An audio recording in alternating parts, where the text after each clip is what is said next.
বাংলাদেশের একমাত্র প্রবাল দ্বীপ সেন্ট মার্টিন, যার সৌন্দর্য দেখতে প্রতি বছর লাখো মানুষ ছুটে যান সেখানে। কিন্তু পর্যটনের চাপে ধীরে ধীরে হারিয়ে যাচ্ছিল দ্বীপটির প্রকৃতি, জীববৈচিত্র্য আর পরিবেশগত ভারসাম্য। এই সংকট থেকে উত্তরণের লক্ষ্যে বাংলাদেশ সরকার হাতে নিয়েছে একটি যুগান্তকারী মহাপরিকল্পনা। সেন্ট মার্টিনের নতুন পরিকল্পনা।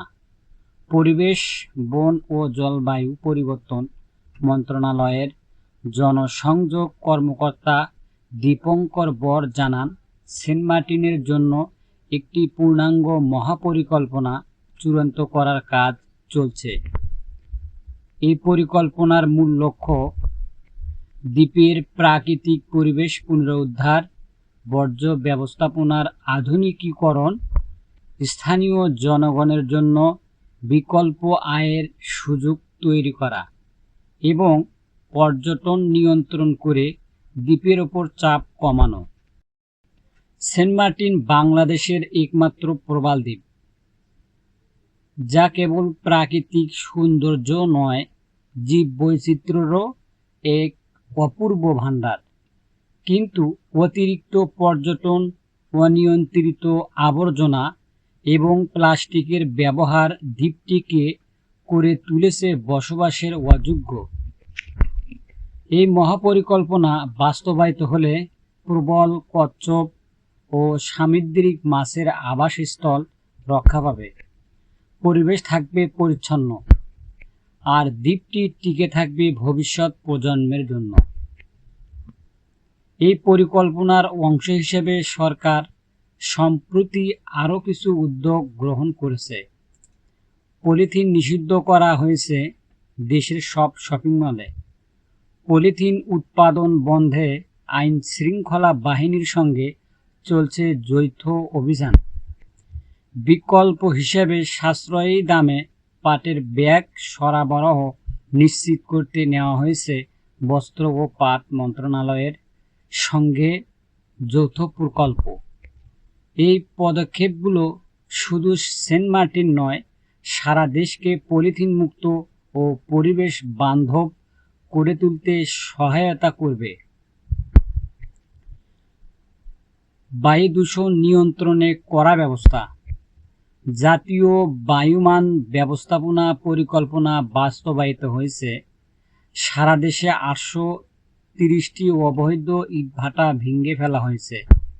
ঢাকার সাভার ও আশুলিয়াকে দূষিত বায়ুমণ্ডল এলাকা হিসেবে ঘোষণা করা হচ্ছে। অবৈধ সীসা কারখানা ও শব্দ দূষণকারী উৎস বন্ধ করা হয়েছে। তরুণদের সচেতনতা বৃদ্ধি কার্যক্রমে যুক্ত করা হয়েছে, যাতে ভবিষ্যৎ প্রজন্ম পরিবেশের জন্য সোচ্চার হয়। পাহাড় ও বনভূমি সংরক্ষণ। 16টি জেলার পাহাড়ের তথ্য এখন অনলাইনে, যা নিয়মিত পর্যবেক্ষণে সহায়তা করছে। 5093 একর বনভূমি পুনরুদ্ধার করে সেখানে আবার বনায়ন করা হয়েছে। সোনাদিয়ায় 10,000 একর বনভূমি পুনরুদ্ধার, যা বিরল উদাহরণ। পূর্বাঞ্চলে 144 একর এলাকাকে বিশেষ জীব বৈচিত্র্য এলাকা হিসেবে ঘোষণা করা হয়েছে। পরিবেশ বান্ধব গাছ না হওয়ায় ইউক্যালিপটাস ও আকাশমণি চারা নিষিদ্ধ করা হয়েছে। মধুপুর শালবন পুনরুদ্ধার নেওয়া হয়েছে বিশেষ উদ্যোগ। বন্যপ্রাণী রক্ষায় প্রশংসনীয় উদ্যোগ। হাতির চলাচলে পথ রক্ষা ও মানব হাতি সংঘাত কমাতে গঠন করা হয়েছে 159টি এলিফ্যান্ট রেসপন্স টিম। বিলুপ্ত প্রায় দেশীয় ময়ূর ফিরিয়ে আনার উদ্যোগ নেওয়া হয়েছে। 293টি বন্যপ্রাণী অপরাধ দমন অভিযানে উদ্ধার হয়েছে 5,684টি প্রাণী। জাতীয় উদ্যান ও ইকো পার্কে প্লাস্টিক ও পিকনিক নিষিদ্ধ করা হয়েছে। বন্যপ্রাণী আইন হালনাগাদ এবং নতুন আইন ও নির্দেশিকা প্রণয়ন চলছে। অর্থনৈতিক ও সামাজিক উপকারিতা।